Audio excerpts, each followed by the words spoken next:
This episode is dedicated to the Lighthouse, an initiative partnered by the NSPCC. Did you know that 1 in 20 children in the UK are sexually abused, and 1/3 of those will never tell, even into adulthood? The Lighthouse is a centre in Camden in London that is a one-stop shop for sexually abused children. Historically, children have been dragged around medical practitioners, the police and social services, having to tell their story time and again and rehash their trauma. In this centre, all the services come to the child. Here they can testify on camera rather than appearing in court, and at the Lighthouse, therapy is also on hand.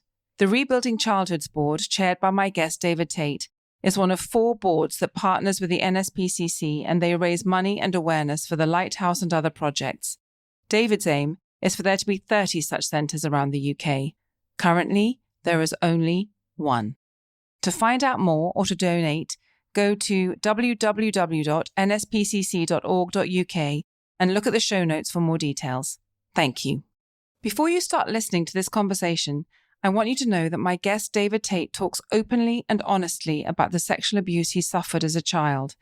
It's a really important conversation that is intended to help listeners who may have experienced the same thing, or it may help listeners spot the signs in someone they know who has suffered in this way. It may, however, be something that you feel will be too upsetting to hear at this moment, in which case, please skip that part of the conversation. Without further ado, here is my conversation with David. Hello and welcome to Bandwidth Conversations, a podcast that finds out about the stories and journeys of artists, performers and rock stars of life. If ever there is someone who deserves the title Rock Star of Life, it is my guest today. He has worked in the financial industry for most of his adult life. He led trading desks at Goldman Sachs, Credit Suisse, UBS and Bluecrest Capital. He is now CEO of the World Gold Council. On top of this, he is a mountaineer, but not just any old mountaineer. He has summited Everest 5 times. He was the first person to traverse Everest from north to south.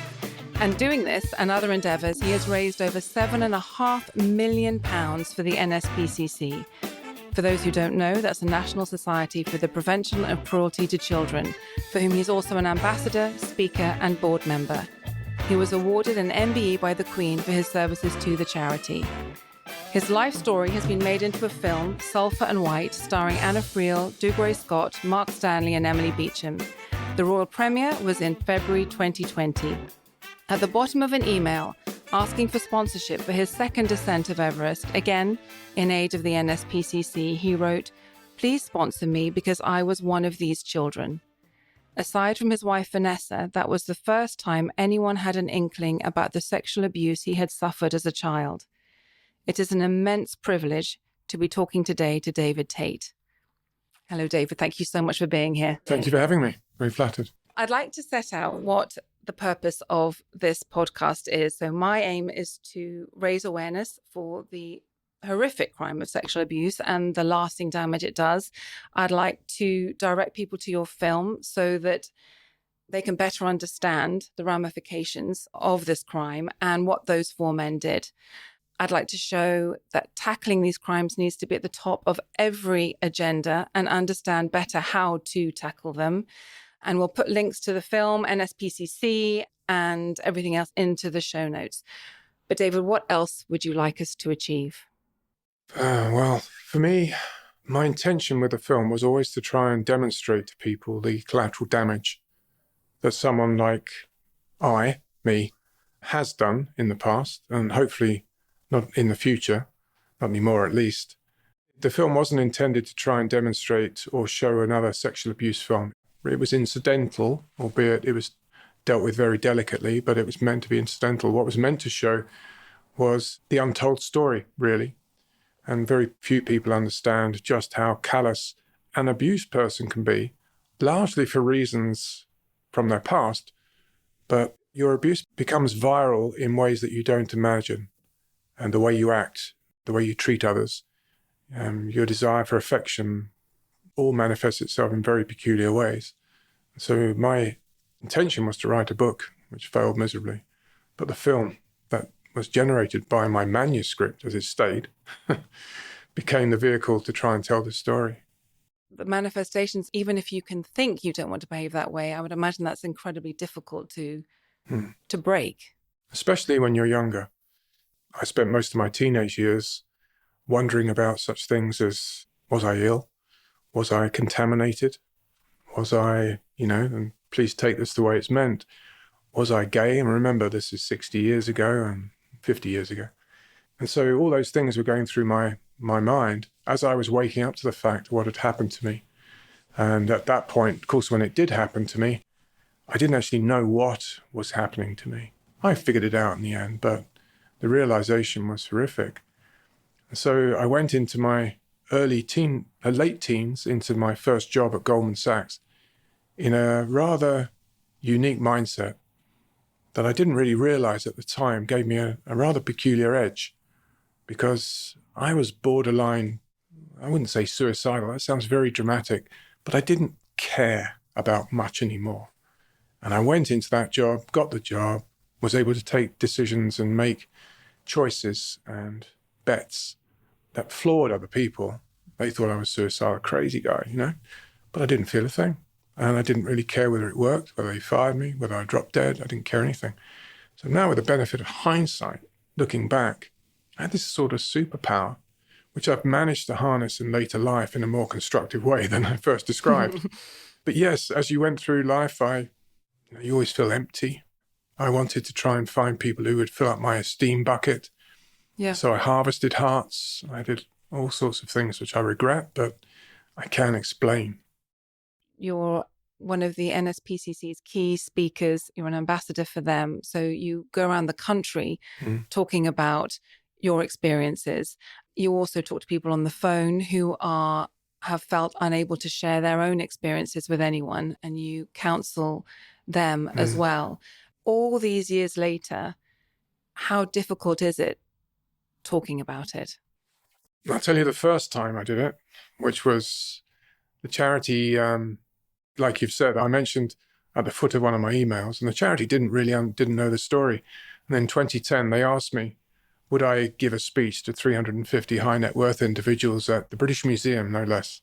This was the first time you said anything to anybody, as in standing up in front of people. As in a speech, yeah. Other than my marriage speech, that was the only speech I ever gave. And I stood there. So I wrote this speech, and I had this idea, and I showed up on the night, and it was a very elegant function. And believe it or not, I was to go on second to Michael Palin, of all people. And Michael Palin gets up on stage, and he does his Michael Palin thing. It's all very funny. I was almost sick with fear. I almost ran. I literally took a few steps to go, and then I stopped myself because my wife and elder children were in the audience. And eventually I got up there and I did my thing. And it was, how can I say, very well received. It was a pivotal moment. As soon as you started, was it all right? I practiced it to within an inch of its life. There are two halves. There's a story about Everest, which is my disastrous 2008 expedition, which was off the cuff and word for word, but off the cuff. And that relaxed me. And then I had these cards, which I cling to, which is the second half, just in case, because I always assumed I was going to freeze at some point on that. Yeah. But I got it out. I didn't fluff my lines in any way. And the sense of relief I felt when I got it out of my system was amazing. That night was a sense of euphoria. Someone described it, the sense when you've been to a terribly miserable funeral and you go and have a drink. That drink always tastes better. It's a bit like, oh my God, I've done it. Yeah. And then I continued to do it and force myself through it. But to your point in the question, every single time, even now, I sit down and Vanessa, I put her hand inside and I'm soaked. It's remarkable. My mouth still goes dry, like the cream cracker or flour test. Terrible. And she knows, she looks at me and she knows my mouth has done it. And she also has this trick. Sometimes I speak too fast when you're super nervous. And you think you're going slow, but you're not. And so I watch her hand and she raises it and lowers it in the audience to get me into a tempo. And then I get over the hump and then I become a little bit angry as I go through my second half. And that inspires me. And then I'm less robotic. And eventually it comes over as, you're going to listen to me. And that's what I intended. Sometimes it's effortless. Not very often. Sometimes I'm just in a completely different place. And most of the time now I suffer inordinately before I get up on the stage. If you weren't doing it to help people, if you were entirely selfish, would you rather it was never mentioned today? Yes, because it hasn't been a personally cathartic thing. Right. I don't think it's helped me come to terms with the stain I feel inside me. No, it doesn't. You manage it as you grow older. So if I wasn't using it, I told Vanessa because I had to tell Vanessa and because I was raising money for the charity. So the whole thing generated from that. But if the charity hadn't existed, as an example, no one would know today. No one would know. And you wouldn't even have told Vanessa? No, because I'm her James Bond.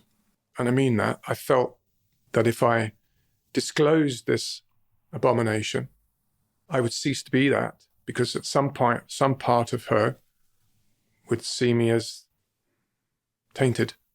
So I wouldn't be her James Bond. Now, that's in my mind. I do understand the other view, which is, you've got to be kidding, David. Yeah, no, even more James Bond, actually. Yeah, but I didn't feel that for a very long time. So that's why I hung on to it for so long. But of course, she was the woman she is. Yeah, the woman she is. With the response that I would imagine you receive from everybody when you tell your story, there was no shame on your side. This was out of your control. The shame was on them. I know it sounds funny. You feel like you've been tainted genetically. It feels like the ultimate scar, the ultimate stain. Indelible, you know? I've used the phrase in my speech, indelible. It does feel like that. And you know it's irrational at the same time. But it's still the first thing I sort of think of when I wake up in the morning, apart from HR issues, which I have at work, dominate my life and drive me crazy. But on days when I don't have HR issues, it's the first thing that comes into my mind every morning, really, when I open my eyes. It's strange. I don't linger on it, and I don't self-flagellate myself every day anymore. I don't. But I manage it. And to your point about some people who have latched on to me and got help, Zoom help and all that sort of stuff, that's what I've told them to do. It's never going anywhere. You've got to accept that. It's happened. You've got to either accept and enjoy the rest of your life and use it in some way, which is how I turned it round. More accidental than ordained, but I did it. Or you can let them persecute him, she, or whoever it was, continue to ruin your life. And you're just giving them more. And what's the logic in that? Do you really want to succumb for the rest of your life? And hand them that victory? And that's how I try and get people for the penny to drop. But I must say that I didn't figure that out myself. I figured it out sitting in a police station, watching my life drain away. And I realized that I needed to turn my life around. I was handing them the ultimate victory. And it was a bit of a fight back. I would like to go to that police cell or department, but maybe you could take us back further and just talk through what actually happened.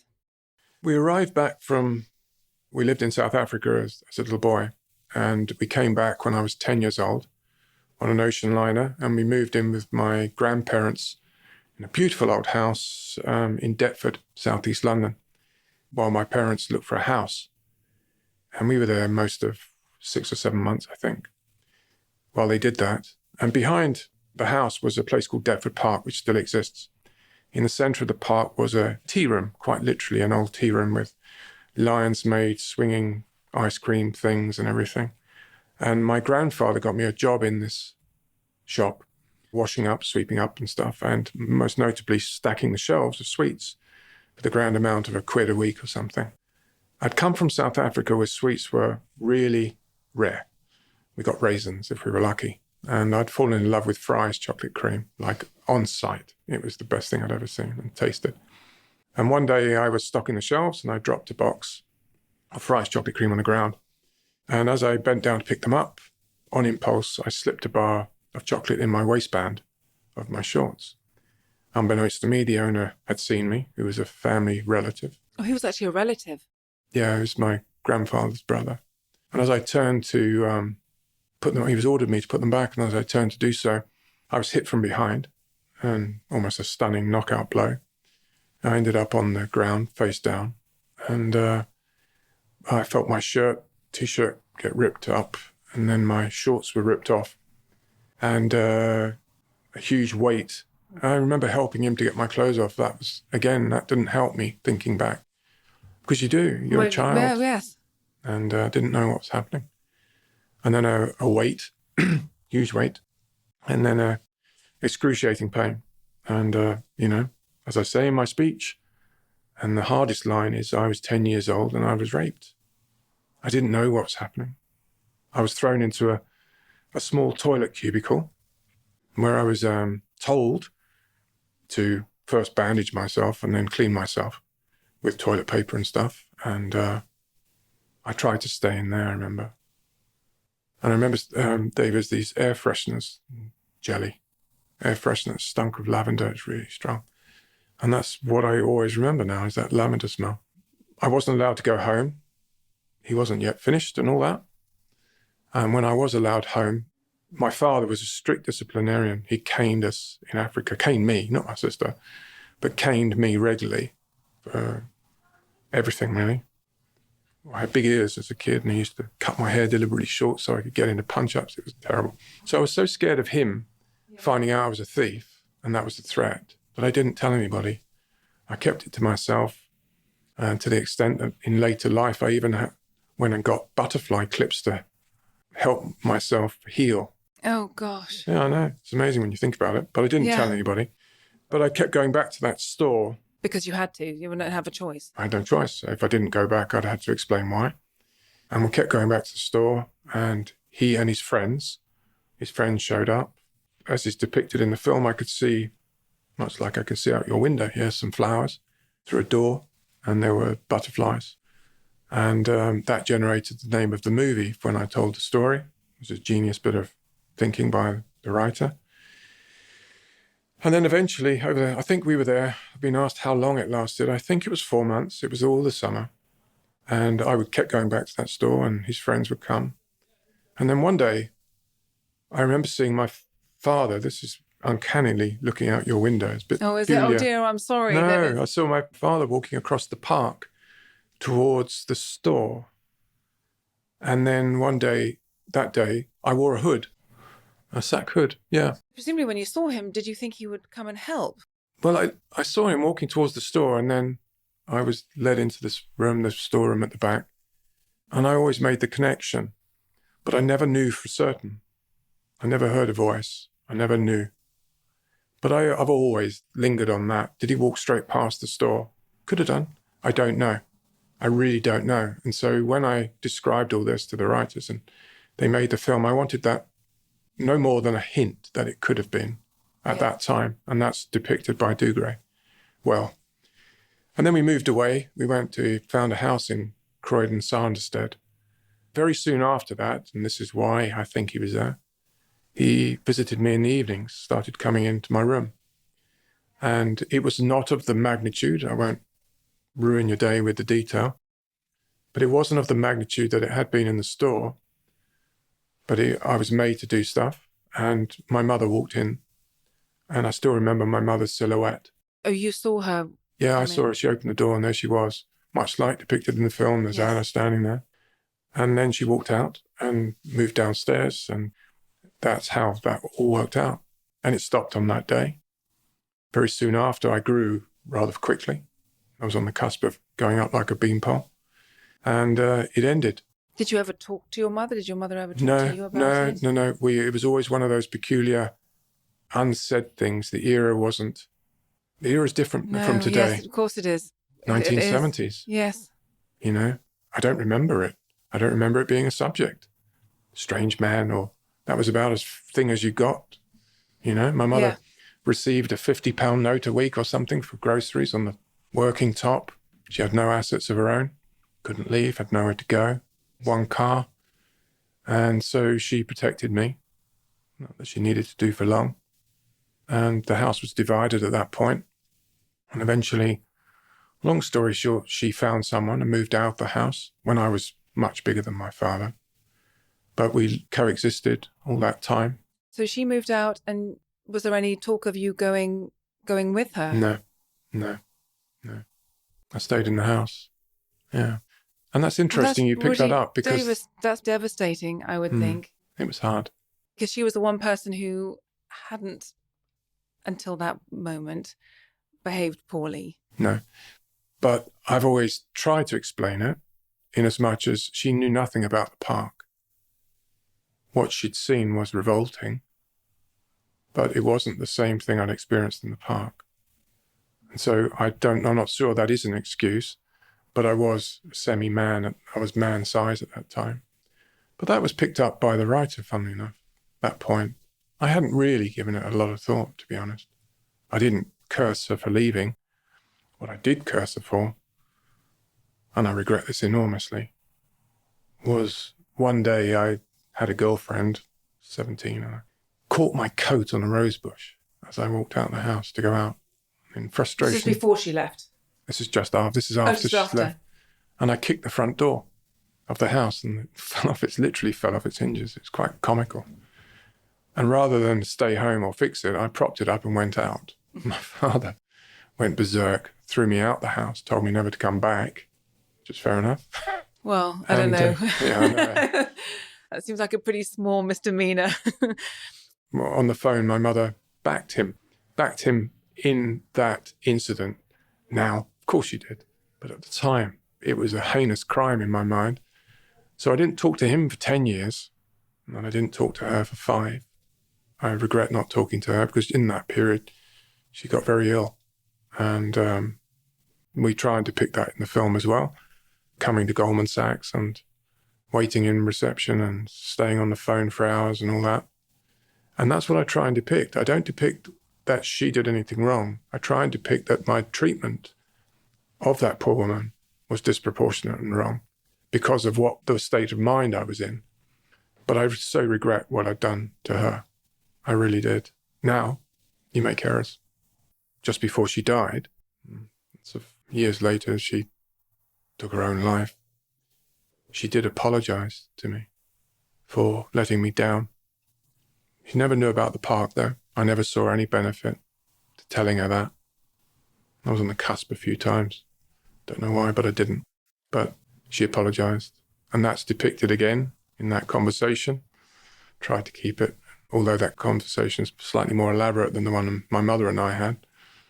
And that's writers for you. Going through all of that as a teenager, what kind of interactions did you have with friends? Because when I think you're going through something as profound as that, talking teenage nonsense is just something you can't do. So I don't know whether school was a reprieve for you or just another place to feel isolated. I remember learning what swear words meant, what the words they were referring to. I won't use them now, but it was when it dawned on me what those words were and referring to homosexuality and stuff. As an example, when it dawned on me what they meant and how they pertained to me and my experiences, that was profoundly shocking. That was profoundly terrifying in many respects. And I'd plow through any form of education I could. I'd spend my time in the library trying to figure out stuff, what it had done to me in many ways. And I was always slightly wide-eyed and keep my mouth shut at school. I couldn't have the jokes everybody else has. No. It used to make me feel queasy. And even though they were depicted by the jokes and feeling ill, I remember that. I remember feeling I just had to get away. I couldn't play those games. I couldn't say those words. I was a bit of a loner. Still really don't have friends. And that's not a sob story. It's just I've learned to not need that. I need Vanessa. End of story. I don't need anything else. I know that. You're shaped by all this. The whole life is governed and your interactions are governed by it. And how you deal with life going on. If you're lucky enough to have the opportunity to discover this, it becomes, as I've said, it becomes a superpower. You are stronger.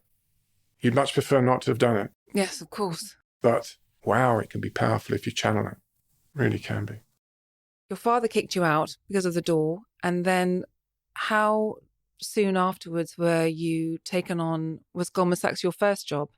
Just about. I had a job. My father, bizarrely, went to South Africa to work for a South African bank in gold. Quirky, but yeah, weird, but true. And now I'm doing gold. It's strange. So I knew that markets existed. That's the only relevance of that. I knew markets. And I had this slight insight And so when I decided I needed to get a job, I was working in a hamburger restaurant in Croydon just after my A-levels. I just knew I needed to get a job, proper job. And I applied to Lloyds Bank International, it doesn't exist anymore, to get into the dealing room. That was it, Route 1. And that Route 1 mentality is what the superpower is. Okay. Brutal. Like, get out my way. You'll hear me say collateral damage all the time, and it's true. So it was awful. But I did it in short order, and I didn't lose money for 18 months, not one day. It was small amounts. That's an amazing record. Extraordinary. Goldman Sachs gave me a call. I showed up in my one suit, my one tie, and my canteen medals down my tie. Where were you living at this point? I was still at home. Oh, you were still at home? Yeah, Okay. this was 18, 19. I was still there. Okay. They offered me this role for a third of my salary. What? Didn't expect that. But will you back yourself? And again, back to the attitude, I backed myself, and it worked out brilliantly. But I had an edge, like I said, at Goldman. I was by far the dumbest in the room. Do not get me wrong. These were clever people. And there was me, this knuckle-dragging currency trader. But I could just turn off. Yeah. And that was the only advantage I had, not skill. Well, you flew Goldman Sachs, Credit Suisse, UBS, Bluecrest Capital, World Gold Council. I mean, you're just super, super high Lucky. performer. No, definitely not. But while all that success is happening, could you describe your sort of predominant emotions in your 20s and 30s? 20s were tough. I used to use the job as a tranquilizer, as a distraction. I was obsessed, and I really would sleep in the office sometimes. I used to go downstairs and sleep in the gym downstairs under Goldman. You turn the sauna off, I go in there, stay warm quite a long time. It's quite cool. And I was quite comfortable doing that. We go out all night, come straight in the office. There were different times. I struggled inside my head all the time. That was a difficult time. And that's when, truth be told, I was on a bit of a mission when it pertained to ladies and women. The point I want to make with this is not a whole macho thing. It was not a quest for sexual relationships. That was implicit, but that was not the reason. The reason was, the thing I craved was to get to the point where someone would go, I love you, as an example. And that's totally what I wanted. And that's totally understandable, given the fact that your life, when you really should have had that love and support, you didn't have it. Yeah, but I didn't really focus on it too much. There's a song by Joni Mitchell, I think is Collecting Hearts or something. I can't remember the name of the song. It was sent to me once by someone who had experienced me, shall we say, that casual disregard for the emotions, harnessing emotions, which in many respects is worse to many people. There are some that can give away the body, you give away the mind, it's far more hurtful. You know what I'm trying to say, I know, at least. exactly. And so I was brought to book by that comment when they sent that song to me, and I felt particularly ashamed. But on reflection, it was necessary for me to keep filling up this bucket, the esteem bucket that kept draining dry. And then peculiarly, then I went through, my mother did what she did to herself, which was when I was 30. My marriage to my first wife and my first two kids left me almost exactly the same weekend as my mother ended up dying. And my mother did it in a rather horrific way. She locked herself away and she literally starved herself to death. Now, that takes willpower. She was discovered by my sister. I was in New York at believe it or not, a basketball game with Goldman Sachs. And the tannoy said, could David Tait pick up a courtesy phone? It's like a surreal moment. My sister had tracked me down through Goldman and you better get home. They flew me home in the rocket. I walked in and saw a 6-stone woman. I'd left a 11-stone woman, and it was a shocking sight. Dehydration, she was black extremities and everything. And it was horrendous. And my poor sister had found her. She eventually died of a organ failure, heart failure. Not before we'd had that conversation. She experienced locked-in syndrome. I don't know if you know that. No, what's Through that? sodium depletion, your brain stem atrophies and you end up not being able to speak and you only have to communicate with your eyes. And so we ended up communicating through blinks in the end. And then I think it was about 6 weeks after admission, 4 to 6 weeks, she died of a heart attack for her own good, really. But when I cleaned out the house, her bedroom, when we cleaned out the house, there was a quote for our funeral by a funeral director in Deptford, ironically, for £1,249.50. And there was only £1,250 left in her account. The quote sat on top of her bank statement, the Lloyd's bank statement. And it was a surreal moment to realise that this had been planned in the most self-indulgent of ways, really. A way that wouldn't spare her children. There was a coroner's court inquest. I've got all those cuttings. I went to the coroner's court. She had a partner at that point, a guy called Digby. I almost got myself thrown out of the coroner's court, which I was quite proud of at my age, protesting at how useless this man had been and how I don't know what I wanted retribution. It wasn't available to me, but I wanted it. Then we had this cremation, and my sister's never really got over that. She's never really got over it. If, for instance, she's 2 years younger than me, within 5 minutes of meeting my sister, on any occasion, my mother will come up. You can be scarred in many ways. Yes. Those two things happen at the same time. And so one day I left after a long weekend. I watched the kids and my wife drive away. My mother had just done this. And I drove out of my house and I turned left to somewhere else, drive right to Goldman. And I chose left, and I, somewhat cliched, but I drove all the way to Beachy Head. It's not a cliche. It's if that's how you feel, you know that's where to go. It's the way to go. And I sat in this coffee house, which is still there, and I ordered a cappuccino. They were raising money for charity, the pub was, or the restaurant I was sitting in. And they'd raised 50 of 200, and I wrote a check for 150, gave it to a bemused looking young girl behind, and went and sat back down. She was beside herself. Yeah, and I drank my cappuccino, I got up and I walked out. And of course they have an emergency button in there, which I didn't know. And as I walked up the grass towards the cliff edge, and it was true Wuthering Heights, it was like hailing and raining and I was in my suit. It was a classic scene. There was a guy up on the edge with a dog. It's comical now, really. These two policemen, heavyweight policemen with jangling belts, ran past me, heaving and blowing as they go up the hill. Suddenly I heard, "No!" I looked round and there's that girl, and she's pointing at me, him. The policeman turned around. Oh, they were right. Got the wrong guy. And they jump on me. I still remember the smell of the grass. Of course, in the film, it's slightly different, but it's depicted to within an inch of its life perfectly. When you're sitting there having that cappuccino, what is going through your head? Just utter despair. I couldn't stop crying. Well, not that I was wailing, but you just uncontrollable. And there's a sense of, how am I ever going to come back from this? There's a lot of self-pity involved. Don't get me wrong. You keep asking why? That's natural, but not very admirable. But you do reach a point where it just doesn't feel like there's ever going to be a let-up. And what next? I've lost everything. I've lost everyone. And then why not just be done? And I still don't know whether I would have done, but I was intent on it, I think. Yeah. Of walking towards the edge and engaging with the idea, put it that way. And then I found myself in Eastbourne Police Station. And that was what you were saying earlier about the police station. Yeah. Sitting there pleading for my sanity by these doctors, 2 Indian doctors, one after another came in, trying to decide whether to section me or let me go, because I had mitigating story for being there. It wasn't like I'd just shown up willy-nilly, which is a meaningful concern. But I had a story at least. And in that moment, in that afternoon, I've got to say there was a clock tower just outside the cell, which is torture, because it rang every 15 minutes for 10 hours. It was murder.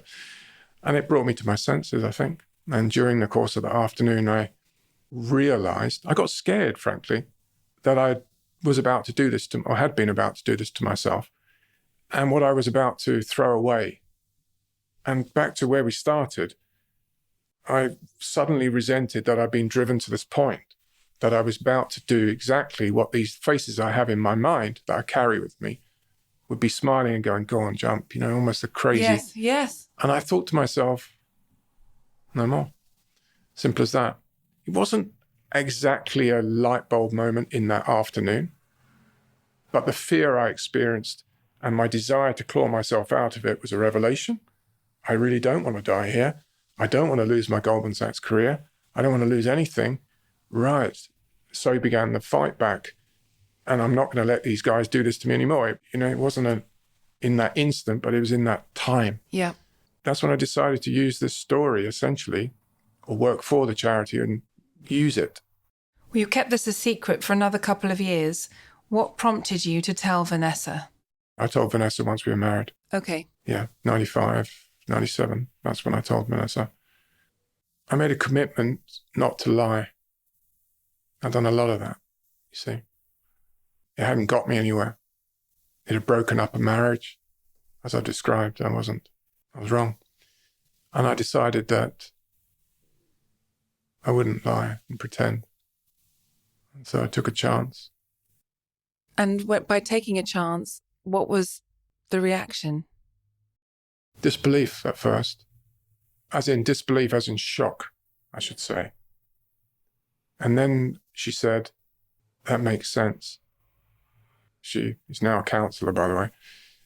But she saw it was logical, the way I'd acted and had been acting as a person.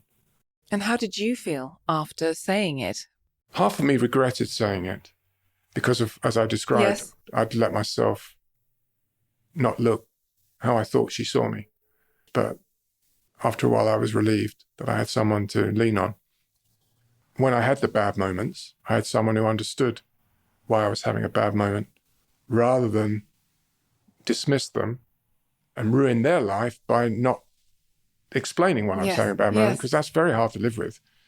And that's what the collateral damage of the film is meant to describe. It's meant to give people I could be living with someone like who's acting crazy for no apparent reason and hates the people he loves all of a sudden. All that. But I wanted someone to be in my corner and at least understand, which is what she does. I wouldn't be around, I don't think, if I hadn't met that woman. I'm pretty certain of that. It's a unique connection and knows me through to my core. And having told her, having felt that relief, did you then go and seek, or did she suggest you go and seek any professional help? Mm. And did you? No. Have you ever? I have much later, as an experiment more than anything else, just to see whether it was anything I could do that would just lift that. I've described it before as a bit of a graph. Yep. A graph with a horizontal zero line. Yes. And I spend most of my time spent most of my time under the line, popping my head occasionally above it when I'm euphoria or when something great has happened or I've had too many drinks or something. Whereas most people, I think, I would suggest to say, are above the line and dip beneath it occasionally. I'm the other way around. With her encouragement, I thought, well, let's go and see whether I can get above the line in a natural way as opposed to an artificial way. I found, with all due respect to the people who work with me, I found it a bit patronizing. I found that I'd examined it to within an nth degree. Yourself. There was nothing you could tell me that I didn't already know. I tried every coping mechanism there was. The only thing that worked had been antidepressants, in all honesty, and which I'd overdone, such to the extent that you could hit me with a hammer, I wouldn't feel it. And I got rid of that overnight, pretty much, and realized I need to just marshal my own forces. And as long as I had someone in my corner when I was silent for a day, fine. And then, of course, when I started talking about it, frankly, there was Everest climbing. Well, the first time I climbed Everest in 2005, because I'd run out of vehicles to raise money, essentially, and there was this revelation in front of my eyes. Because you'd been raising money for the NSPCC your whole adult life, so you weren't telling anyone why. No, just sending the checks in. You were sending the checks in. That's quite incredible without asking them for any help either, just helping others. There were nothing in comparison to the checks I started to send in after the climbing. So they probably didn't register on the NSPCC's radar at that point. But when I climbed that first climb and I raised, I think, 270,000, where I expected to raise 20,000. I really did. I was gobsmacked. But people didn't know then, the first time, did they? They didn't tell them that this was something that was particularly They close didn't to know your why heart. I'd done it. They'd done it because I had a big ego and I was an investment banker and I wanted to go and climb a mountain, classic. Right? I let them think that. It was great. So when I raised this money, I found I got this great vehicle to continue. And I felt sort of compelled to do it. The second climb was 2 years later because I needed to put the body back together. But 005 was a sense of euphoria I'd not experienced, ever. 205 is the first time. 05, when I got back, the sense of accomplishment, because it was super hard. But when I got back... I mean, it's madness, I would say. 13 and a half stone when I went out. I came back just under 10. But I'd done it. And there was a sense of, this is how my life should have felt. Yes. But back to my bucket that drains, it didn't stay there. Nothing ever stays there, but I felt it slipping away. Hence my 2007, I've got to do something. And so I Googled, has anybody done a double traverse of Everest? Up, down, turn around, come back over. No. I went, oh, great. This is my next challenge. Let's see how much I raise. I raised essentially 300. But as I went, the funny thing was we got over the mountain. And when we got to the top the first time, I sort of realized, should have realized earlier, that on the return journey, I would have to ask my Sherpa, who was physically and mentally and morally stronger than me in every possible way, but I was going to have to ask him to move out the way, to let me go first, to get the double traverse title by definition. And I'm not daft enough to realize how that would look. It's just wrong. You can imagine it.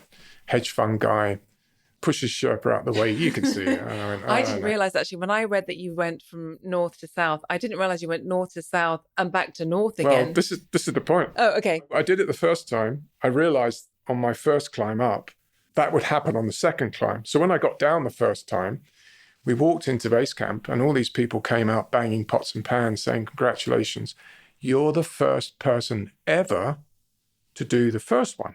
Right. I'd not Googled, has anybody done it once? I'd Googled, has anybody ever done it twice? I assumed it had been done the first time. I didn't check. And so quite by chance, Purba, my Sherpa, and I became the first people together. Equally, we stepped on the summit, not realizing there was any competition, to do it once. Okay. The following day, quite literally, 2 Americans climbed to the summit of Everest and waved free Tibet flags, which the Chinese didn't like at all. And they've closed the mountain, and they closed it from that day forever. So Purba and I still hold the record. Oh, my We're goodness. the only people to have done it. They're not even the first. You're just the only. The only. And only because they closed the mountain. It's just sort of lucky, right? It's only him and I so far. But the Chinese will never open it because they won't take the threat of protests on the top of mountains again. So it's possible it stays there forever. But funny, we went home when we got down the bottom and we found out that we got a title accidentally. All I could smell was the inside of a Qatar Airways plane and that glass of champagne. I could taste it. Taste it. I do regret actually not doing the two. Well, and actually, I'm an armchair Everest expert, but the fact that you don't have to go back and do it again. I mean, it's not like it's a trivial walk in the park. It wouldn't have been. It would have been hard, and we were pretty beat up. But I didn't need to. If we hadn't got that, I would have hung out and done it twice. It was doable. Yeah, it was funny. What a relief. People say it's amazing to get to the top, but if you get to the top, you've got to come all the way back down again. So actually, you can't really celebrate at the top because the dangerous bit is typically on the descent afterwards. It is. They say 85% of deaths and injuries are on the descent, and it's absolutely true. You get to the top, and if you've wasted too much energy, you look down, you go, oh my God. And because going down's so much harder. And also, I think it's really hard because you haven't gone up that, so you hadn't seen what the down was like on the south traverse. Side. No one had come. Oh, this is a good story.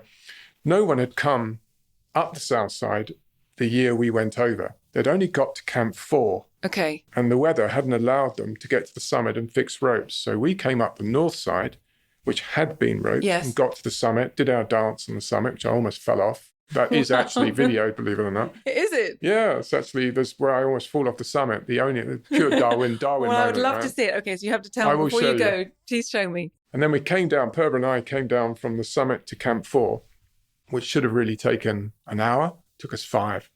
No ropes. We didn't know where we were going. Came down from the summit to the south summit. We were balancing. We kept falling. The snow was falling on us. It was pretty epic, I have to say. And when we got down to Camp 4, we walked out of the gloom, and there were all these climbers on the south side going, where the hell you guys come from? And it was great. It was so great. And we said, oh, we just came over. And they were going, we haven't even been up there. It was marvellous. And we sat down and they all came out. And they brought out orange juice and drinks and stuff and Mars bars. And we crammed these down. And I reached into my satellite phone because I'd called Vanessa from the summit. She asked me to call her on the way down. So I got my satellite phone out. No, actually, I hadn't called her on the summit because it had been too crazy, too cold. And I got to Camp 4, got my satellite phone out. I turned to Pearl, I just got to call Vanessa. And I dialed, and it rings. And she answers it. I said, hi, darling. Hi, it's me. I've made it. I'm over the summit. We summited, and we're down at Camp 4. And she said, I'm just driving down the A3. Can I call you back? To this day. And I've never forgiven her for that. She said, I just really couldn't do it. So I clicked off, and I turned to Pearl. I went, oh, you'll never understand. No. And we made it down. Have to live here to know what that really means. Yes. And we got down eventually at the end of the day. It was pretty extreme. You got down the same day? You went all the way down? Yeah, we got down to Camp 2, same day. I've always done that because it's just safer, but brutally hard.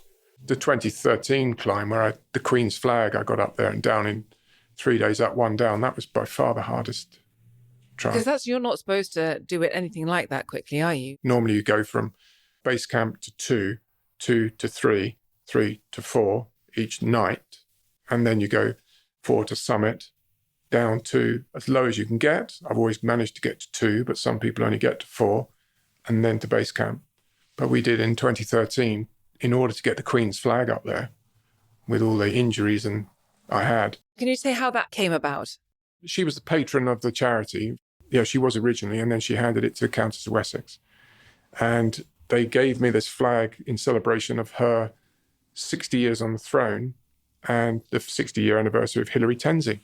Okay. So I was sort of axed to get up there first that year. So Perba and I set off again with that in mind. Of course, it wasn't lost on a lot of people, though that was the anniversary. So we probably weren't alone, although I didn't know of any competitors, but I was so competitive. So we showed up, and as we're acclimatizing, going through the icefall up and down, as you described, one morning, dawn was coming. We were at a place called the Popcorn Field. It's called the Popcorn Field because as the ice falls off, it breaks and rolls, and it sort of, in a crazy way, looks like big lumps of popcorn. I was wearing a helmet for the very first time ever climbing. Stupid, I know, but the first time ever. I had Jimi Hendrix Red House in this right ear. I had the earpiece hanging out the other one, thankfully. And there were 6 of us in a row. And then we gapped out by maybe 30 meters between us. And suddenly I heard a roar. And then the guy at the front, Australian guy, Kiwi guy, turned around and screamed, profanity, run. And I looked up, and this whole cornice had come away and was coming towards me in tumbling down the mountain, ice, not snow. And it was heart-stopping. And I took 2 steps to try and get out the way, in reflex, in snow that was above my knees, and realised I wasn't going anywhere. I looked back and it's almost on me, and I dived, put my head behind a piece of ice, covered my face up, and it cannoned into me and spun me round. My shoulder popped out because it caught between 2 pieces of ice. I felt an enormous wallop on the top of my head, and there's a crack in my helmet afterwards. So talk about lucky. I felt a blow in the small of my back, which felt like I'd been hit by a horse. And then something hit my lower leg. And my lower leg was the thing that hurt the most. I was convinced I'd broken my leg. And whether it was lumps of ice or rock, I don't know. And in the dark, under the snow, completely terrified. I cannot describe to you how scared I was. And you don't experience it in normal life. I've had scares, but nothing like that. I screamed. I did the whole wail. So you had a little bit of air around you. And in the dark, I closed my eyes and I just thought, I'm waiting for this. I'm waiting for the crush of it. I'm waiting for that weight that tells me I'm not getting out. Yes. And it didn't really come. And then it all went quiet. And I reached out my left arm and I could feel the ground. Luckily, I hadn't moved too far. It was in front of my face. If I'd been floating, I was in trouble. And I pushed on it and I stood up out of snow and ice that covered me for about a foot. I was really lucky. Yeah. And this great picture of me coming out of the snow with snot and snow coming out my nose and ears, and it's a good picture. I don't look like Indiana Jones. I look like the most terrified human being on the face of the earth. And I was. Yes. I was. And I came out and funnily enough. Were you the only one who was caught in it? No, there was a lady behind me from Swiss TV who, for some reason, was filming me. Her own Sherpa behind her, lovely lady, an ex-summiteer once. And she was bending down with a camera, filming the back of my boots as I was walking in the snow for effect before this hit. And the Sherpa had seen it coming, but hadn't told her, but instead just pushed her into a crevasse. She's on the ropes, of course. Yeah. So that it didn't hit So her. it just went over her. The top. But of course, she didn't know that push was coming. Launched her into the... So when I turned round, she'd gone.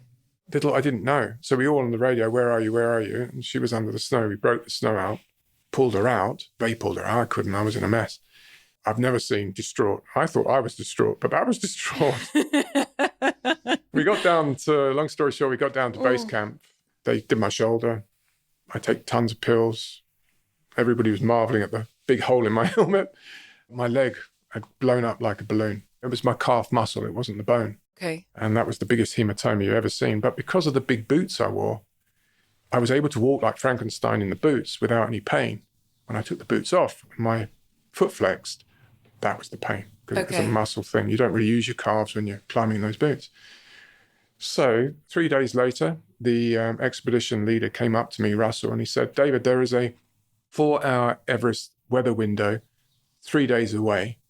It's that precise, the weather. It's uncanny now. 4-hour weather window. That they can predict. Yeah, incredible. And that's why you see the crowds on Everest now, because they all use the same Met. Not because there's necessarily any more people. They all go on the same moment. Okay. That's why you see it. Okay. No, I never realised that before. I just thought it was just a, like a, I've never seen a sunny day at the seaside or something, and everyone goes at the same time. No, there's generally a scatter pattern when people go on a nice day. See you, Frank. See you, Bob. See you, Bob. I'm going today. Yeah. Now it's like I'm going at 2:20 on the 15th, and they all go. Okay. Because they all use meteo tests anyway. So they said this is 4-hour window, or you've got to wait 2 weeks. And waiting 2 weeks, that was like saying you've got to wait 2 years. It's dreadful. The only problem I have with the whole thing is the boredom and the waiting. I called Vanessa, and I remember having this conversation. I said, what do you think? What do you think? And she went, go for it. And I said, you really want me dead, don't you? I get it. And she laughed. She's still on the A3 at this point. Yeah. Sorry, I'm in aerobics. Can I call you back? So we went for it. And we got up there in 3 days. So we went 0 to 2, stopped, 2 to 4. That's hard. Oh, and then gosh. 4 to the summit. 2 to 4 is brutal. Really hard. And we did it. And then we went to the summit the following night. We'd got there. We waved the flag, got the picture, got down in 1 day. But getting down that day, from the summit to 2 that day, having so depleted, was literally, you felt at death's door. I wonder whether I wasn't delirious or anything, but quite literally, I could only take 3 steps and stop and sit down. That was as worst as I've ever been. It was remarkable where your battery was literally flashing red. Yeah. I wondered how far. I was very close to, like, absolutely my limit. But it took a lot to get there. The funny thing was, when I got back 5 years later, I was all fixed up, multiple shoulder injuries and all fine. 5 years later, 2018, I'm standing watching the film being filmed. The John Krakauer one? No, Sulphur and White. Oh, your film? Yes, was being filmed in 2018. And I quite literally stood on set in the corner with sunglasses on and a coat, watching this wonderful thing be created in front of my eyes. Emotional highs and lows I cannot describe. But I literally stood on set. And after a month, I started to get these pains down my leg. And I thought, oh my God, this is killing me.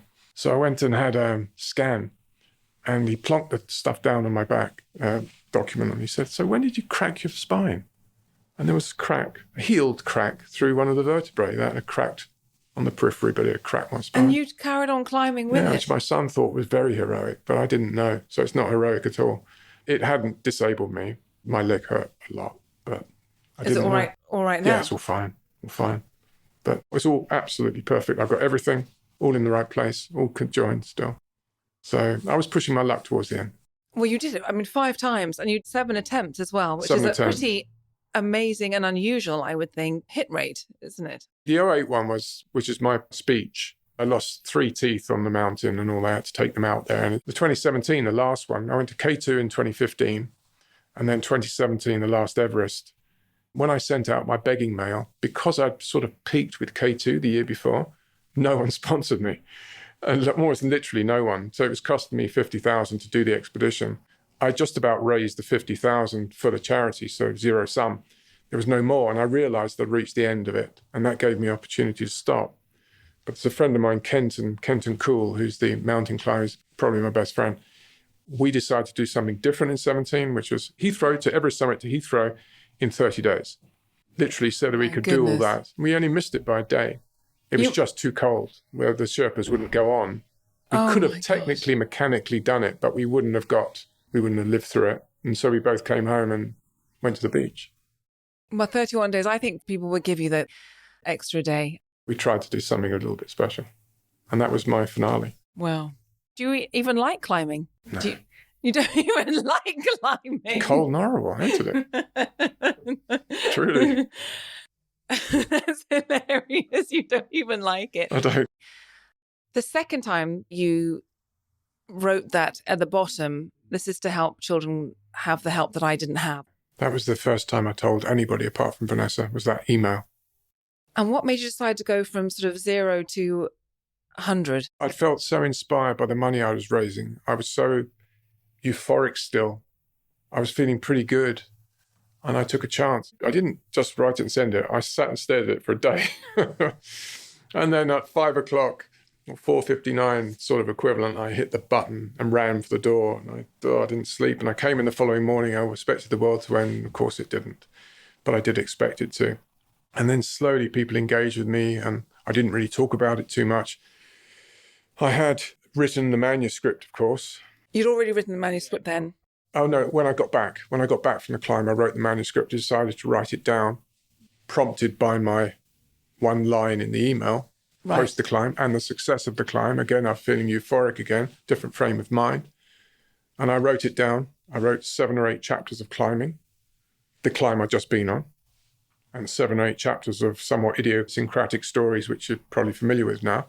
And I wove them, I alternated them as chapters, such that when you get to chapter, ironically, 13, you understand why I've been climbing. You see, I thought it's genius. Yes, no, it's a genius idea. I think that's a great idea.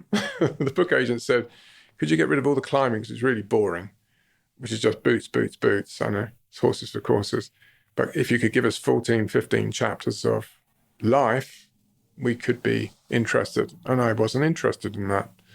I dumped it, fit of hubris. My wife gave it to someone who always wanted to make films, who thought this was the script, or this was the story, I should say. Let's try and turn it into a script. And I was somewhat bemused by this. I thought, never. If I can't get it into a book, how on earth is it going to be a movie? And he's a crazy guy anyway, and I didn't really take it seriously. And he went through 2 or 3 writers who always focused on the Everest elements, 2016, when I had a go at writing the script. And instead of focus on Everest, I told my story, but I did it in a somewhat James Bond way because I had an eye to raise money for the charity. I thought, if we're going to do this, let's try and raise a ton of money. Let's turn it into David Tait Mission Impossible sort of thing. Yes. But tell the story in a clever way. And so I wrote this thing, and it landed in the lap of EMU Films, who they said, strip away all that James Bond stuff. There's something here, was their attitude. And so they decided to commission a writer, Susie Farrell, who sat down with me in a place up in Berkeley Square for like 2 months, unpicking the story in its entirety. And once she said resolutely, I'm not interested in the sugarcoating you've given this glamour stuff. I may do that in the future. I need to know what's behind it all. And I remember sitting here over coffee one morning, and she's such a self-effacing lady. And she just said, go on, cough it up. Can you? And I went, all right. And then I told her, literally, warts and all the bad stuff. I thought, what the hell? What's the worst it can be? It's going to be a script. I don't have to sanction it. She took 6 months writing. Was it cathartic or agony doing that? Saying it was okay. The shock of when I received the script and read it, that was entirely different. That was like, oh my God. I remember getting to chapter 2 and having to put it down. I was in Portugal on holiday. I still remember getting on my iPad, turning to Vanessa and I said, just come in. And starting to read it, I went, oh, don't think I can. I forced myself through it. And was that just because it was so close to how it had been for you? And the fact I'd been so frank was there on the page. You sort of half Right. forget you're being frank when you're having a discussion. Yes. And then when it comes back in written form and suddenly you know that others are going to read all this and Yes. the reality. It was a bit of a shocker, to be honest. And of course, it's quite stark seeing it immortalized on paper. And then, of course, I'm confronting my own, oh, what have I done? What am I going to do? Am I going to go through with this? Which is what I did. And eventually, I read it a bunch of times, 8 to 10 times. And eventually I came to terms with it and corrected a few little bits, elected to make sure that it was absolutely as close to correlation as I knew it, almost ad nauseum. I was like obsessive about it, such that the correlation, in my opinion, is close to 95% plus. There's only one or two things. One thing which may appear major, but it's actually insignificant, is that the abuse was split across 2 continents in the film. It's actually in one place Yes. in the film. But they wanted that for cinematic, and I thought it made no difference, frankly. But I'll give you an example. There's one point in the film where my father is flicking a towel at my mother, Anna and Dougray. I'm outside with earphones on, listening to this. I can't see. You're with them on set with Oh, your every day. broken Yeah. spine the whole way through. Yeah, every day. I didn't miss 1 minute of it. That was upsetting at times for them, disconcerting at the beginning for them, but they got used to me.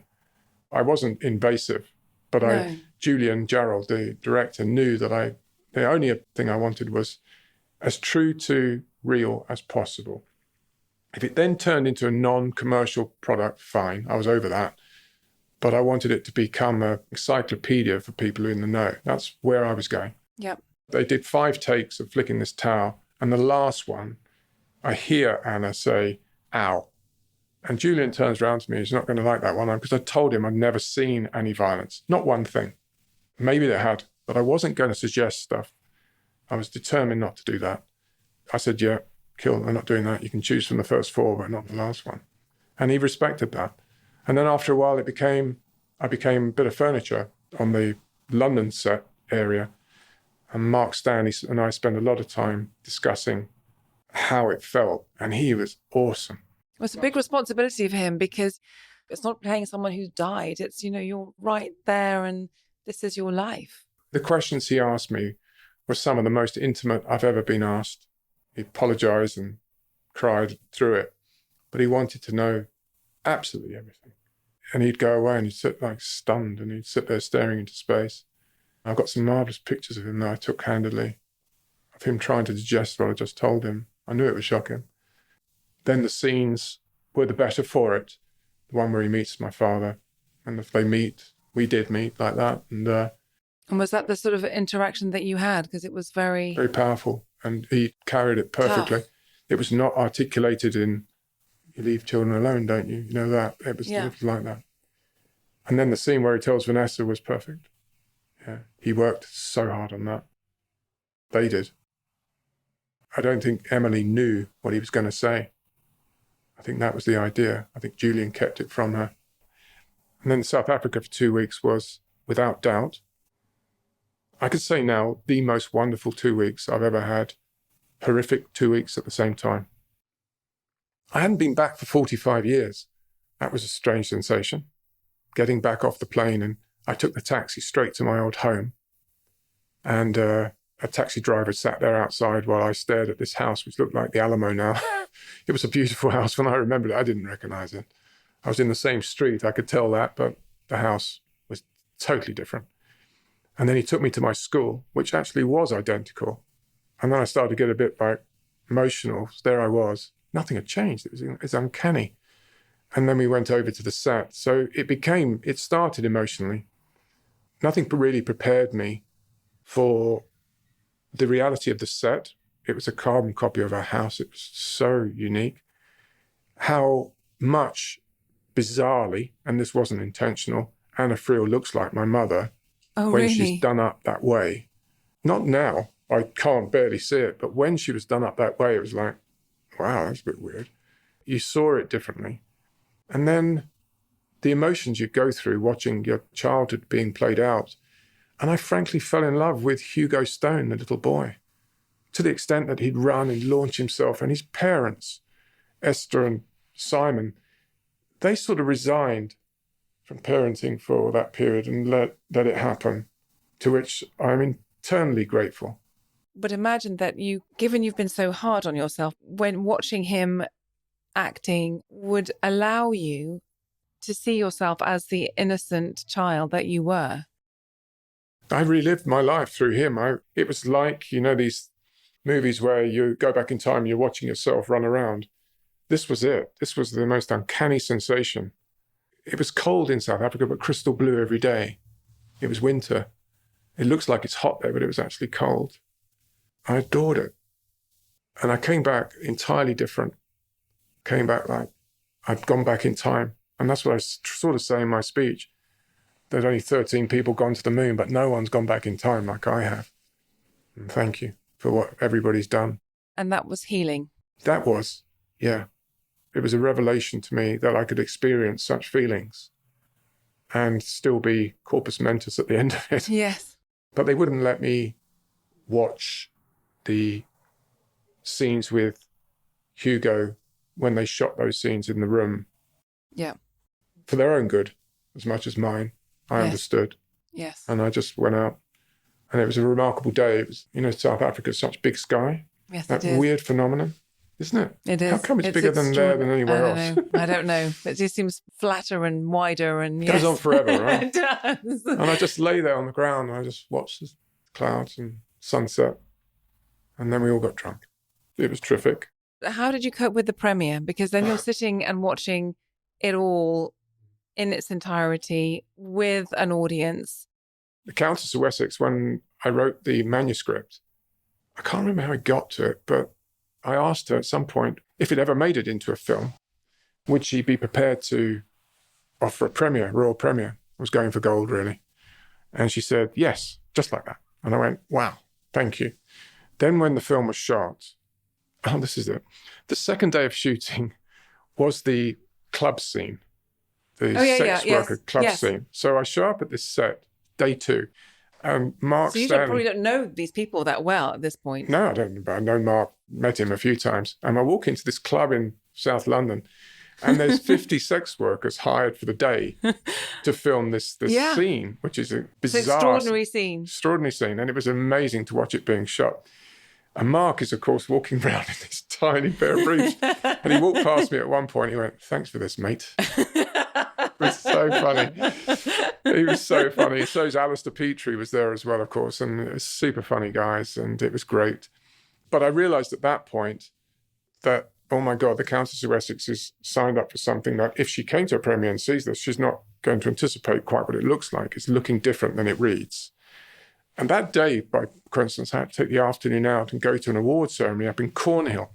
And I asked her at this function when I got an award, I said, can I have 5 minutes with you afterwards, Mum? She said, yes. And this 7-foot guy taps me on the shoulder at some point, and I go over to her and say, I think it's better if you saw the movie before you agreed to come to the premiere because I don't want you embarrassed on the night, blah, blah, blah.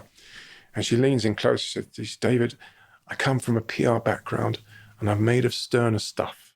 But yes. And she turned around and walked out and got some of the Range Rover. Long story, I end up at Bagshot House with her. Very lovely. We're sitting in the lounge, much like this. And somebody puts the DVD in Bang & Olufsen, pulls the curtains, hands us the cups of tea, and we start to watch the film. Oh, my goodness, this is before the premiere. You're just the two of you. Yeah, and the cups of tea. And she turns to me and she said, this must be surreal for you. And I went, yeah. I said, but can I turn that picture around? It was a picture of the Queen staring at me. It was putting me off. And she laughed, turned it round. And she won't mind me saying that at the end of it, she looked like Alice Cooper. And it was a heart-rending moment. We had a good chat about life. And she's become a good friend. She was wonderful. In premiere, she agreed. She showed up. Most nervous 2 last minutes of my life, knowing that she was on the way and the outriders were coming and all that. I was like absolutely gasping for breath. I thought I was going to keel over. And she walks out and there's this wonderful moment where she gets out of the car in a deep green dress and just does this marvelous smile, like we'd made it. Mm-hmm. This beautiful smile. And we went in, everybody sat down, and she held my hand the whole way through the film. Oh, that's But it was so a lovely, lovely. sweet thing to do. So let's move on to the charity, because at the end of the film, there are some statistics which are pretty shocking to read. And that's that 1 in 20 children in the UK are sexually abused.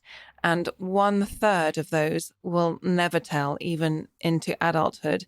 Given there is so much more dialogue these days, is that changing, do you think?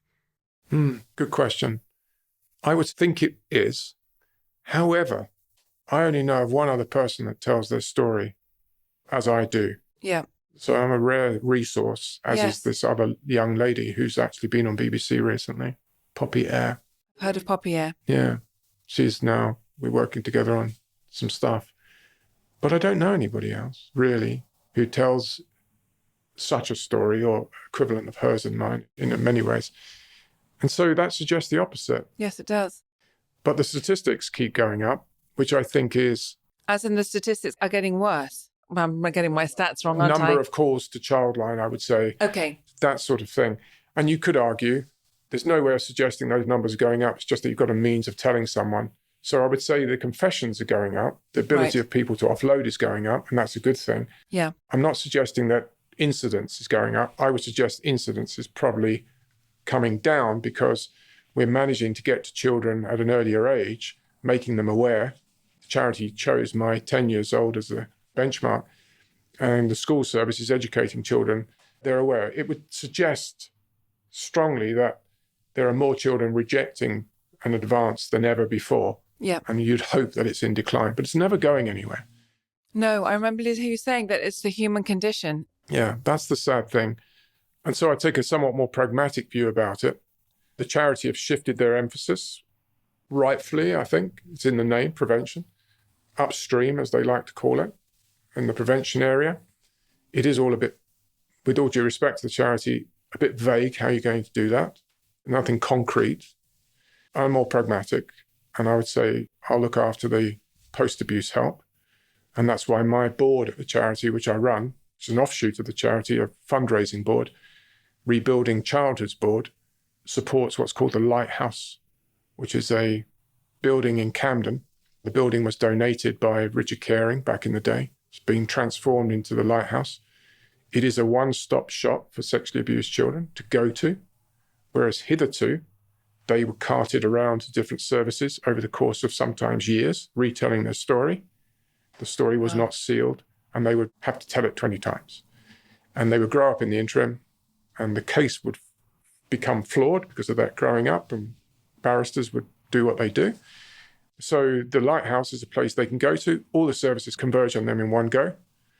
In the basement, there is now an in-camera room, studio, for want of a better expression, where you can connect to court so that you do not have So they don't have to be in court. And my 07 climb, that up and over, was in support of caring for children in court appeal. That's how long it took to get one in-camera session. Would you believe? It's still at the discretion of the judge. Really? Unbelievable, isn't it? Well, what difference does it make? It feels what side of bed he gets out of. It really annoys me.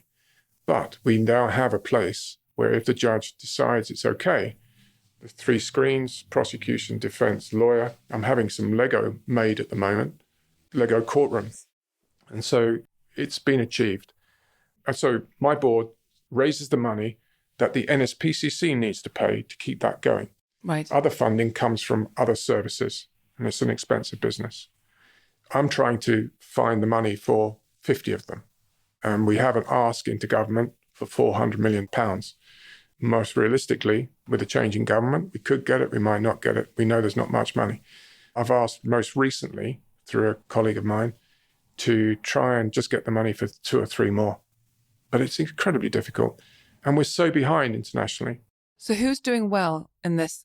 Scandinavian countries, as you'd expect. There's a bizarre country in Central Africa who's got like 30 of them in the country as well, and we've got 1. And it's still technically a trial, even though it's proven itself. And so the services contained within the centre are called the Letting the Future In services. So my board raises about $1 million a year. 300,000 goes towards the functioning, and the balance goes towards providing services. And any extra money goes back into the charity, the broader national charity, for those services. Okay. So my board are particularly focused on what they're raising money for. And it sells itself, in my opinion, much like Childline does. It's an easy sell. If you just say NSPCC, people go, what are you doing in there? And it gets a bit vague. But this is a specific project within it. And that's why we've done it, yeah. So what do you most need right now? Quite literally, it's the Justice Department funds need to allocate funds towards another lighthouse or another group of lighthouses. That allocation means that all the other services direct money of their budgets towards this pool, and then you set up another one. We've proven it works. And so it's a combination of advocacy, internal advocacy, political will, and hiving off a relatively small amount of money from what is the £10 billion Justice Department thing. But I understand there are millions of demands on budgets. I get it. I don't begrudge anybody getting their money ahead of us. But I personally think that children come first. I gave a speech at the Lords the other day with, funnily enough, Poppy. Poppy spoke, I spoke, and her mother spoke. We got 8 of the 11 amendments through, which was great. But even getting something typed into a bill like that is hard. But if you give up, you give up. I'm not going to do that. We'll win because, again, back to that route one, that you know you can outlast anyone. You can't be hurt anymore. So you can't be beaten feeling. It's all linked. And so it comes down to, how did you climb Everest? I showed up. How did you do this? Let's do it. You don't fear the failure because you've been to such a dreadful place. Everything else is sort of like relatively innocuous. Yes. I suppose that's what the superpower is. Your envelope's been so extended. It's well within your bandwidth, everything you're capable of because you've been so awful. It's very hard to describe, but that's what it is. Is there anything else for someone who hasn't gone through this awful experience that you have that you'd like to tell them? There is a consistent theme to people I speak to. Many of them don't want to say anything. They're afraid of doing it. Many of them are at a very low ebb when they talk to me as well. Before you decide how you're going to deal with it and have reasonable discussions about it and take advice, you've got to be in the right frame of mind. And many people resist chemical help or artificial help because of the stigma attached to it still, perhaps. And so they wallow unintentionally in their own situation. And it becomes self-fulfilling. It becomes downward spiral or a consistent under that zero line I described. The way I've seen it work is to advise people to get to a level state, whatever it takes, doesn't matter. Consider it temporary, but get to the level state where I can sit opposite you and you can discuss intimate details without feeling emotional, without like being unable to talk as a consequence. Then we can have a discussion about whether you should be talking to people, whether it's therapist, or whether you should be telling family members or your partner, because you're putting your partner through hell. So if you start thinking about others, life will begin to change. And my advice to people is try and use it against the perpetrators and try and use it for good, because that's the way you turn it on the perpetrators. And everybody who's sadly may listen to this, who's been there, has those faces in their mind, but you can beat them if you want to. And that's the choice you've got to make. Do you get to have times when you're free of it? Yeah, you are distracted. You do get distracted. And I'm not saying every time when you're not distracted, you think about it, but it comes and goes from your mind on a daily basis. That's probably the way to say it. Funny enough, when I walk in the bathroom of a morning naked, it's a trigger. When I get in the shower, little things do it. Smells. I tend not to be able to sit and watch sexual violence in any way. I will leave. In fact, it extends to the point that I actually don't like, and it's kind of a bit odd considering what I've said, I don't much like even acted sex scenes much. Whether they be natural or heterosexual or otherwise, it's got nothing to do with it. I find it a bit excruciating. Yeah. I find it unnecessary. And I'm not that I'm a prude, don't get me wrong. No, I get itchy, I get uncomfortable. And it's really odd to say that given the background, but it is true. It just sits with you. And if you allow yourself to wallow in it, if you're having a bad day and then you want to really feel bad and you sling on bad music and you grab a drink, you can make yourself feel worse, and we all do it. But I'm in control of that now. I'm in control of that. and I won't inflict it on anybody else, because ultimately, and this is the truth, people don't care. In the big picture, they care at a human level. They're not going to let it change their lives. And you've got to accept that. That feels very you, very all me. If you allow it to be all you, and the expectation that people are going to wail and self-flagellate themselves for you about your demise, they're not. They're going to carry on. Thank you very much. What's on TV tonight? Realizing that is a revelation. And it's not about you. You've got to concern yourself with yourself. Figure out a way you're going to help yourself, and by definition, help them. Because there's only so much patience in everybody. And as much as I love Vanessa, and she's whack-a-mole, I'm not prepared to test the hypothesis that it's endless. Just before we go, I have a friend of mine who is called Antonia Epton, and she's a psychotherapist. And she told me that as a child, it is more scary to blame your parents because they are your carers. And so to acknowledge the fact that there's something wrong with them is more frightening. So you end up blaming yourself. Would you agree with that sentiment? That happens when you're a child. Obviously, later on, you realize the bigger picture. I did at an early stage. I did feel it was my fault. I blamed myself, like I say, for taking my own clothes off and helping. And I think I could have dealt with the men in the store easier than I deal with my father. And very early, I didn't make a distinction.